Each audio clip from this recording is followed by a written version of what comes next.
He left me for his assistant. A year later, I walked into his office as the new owner of the company and handed her a mop. The look on their faces, worth every penny. My name is Melissa Carter, I'm 36, and I live in Chicago, Illinois. I met Adam 8 years ago when we both worked in finance. He was smart, ambitious, and had a confidence that made you believe he'd change the world. We climbed the corporate ladder together, supported each other, and built what I thought was a strong marriage. I left my own career to start a boutique consulting firm, which did well enough for Adam to brag about me at every dinner party. We traveled, renovated a loft downtown, and I truly believed we were unstoppable as a couple. That's when he introduced me to Sophie, his new assistant. She was young, bubbly, and overly eager to help with everything, including bringing him lunch and working late. I didn't think much of it at first. Adam assured me she was like a little sister to him. I should have trusted my gut. It started with late nights. Adam claimed they had urgent client deadlines. Then came the business trips, supposedly just the two of them, because Sophie's better at taking notes. One evening, I brought Adam dinner at the office as a surprise. The receptionist looked confused and said, "Oh, they left hours ago." When I asked Adam about it later, he said they'd gone to scope out a new client location.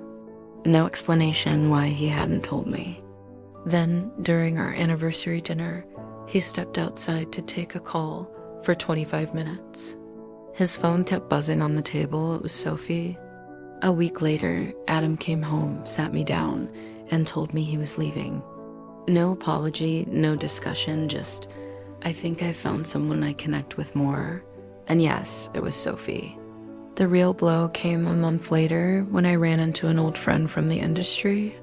She mentioned, without knowing the situation, that Adam and Sophie were openly dating, and Sophie was talking about running the place with him soon. I kept my composure, but inside I was boiling. That night, I looked up the company's public financial filings. They were struggling badly. Their largest investor had quietly pulled out, and the board was desperate for cash. That's when I realized I could turn my heartbreak into the most poetic revenge.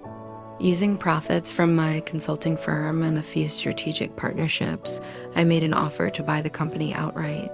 It was more than the board could refuse. Within weeks, the paperwork was signed.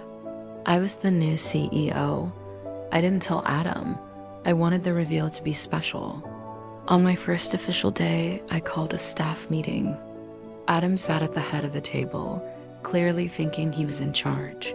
When I walked in, the color drained from his face. Sophie's jaw actually dropped.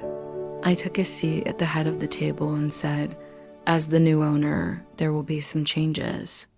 Adam was demoted to a mid-level analyst position. Sophie, she was reassigned to facilities management, specifically cleaning duties. When I handed her the mop, I smiled and said, "I know you like being hands-on." Adam quit 2 weeks later. Sophie lasted 3 days. The company, under my leadership, bounced back and turned profitable within the year. I moved on, bought myself a lakefront condo, and started dating again his time, someone who respects me.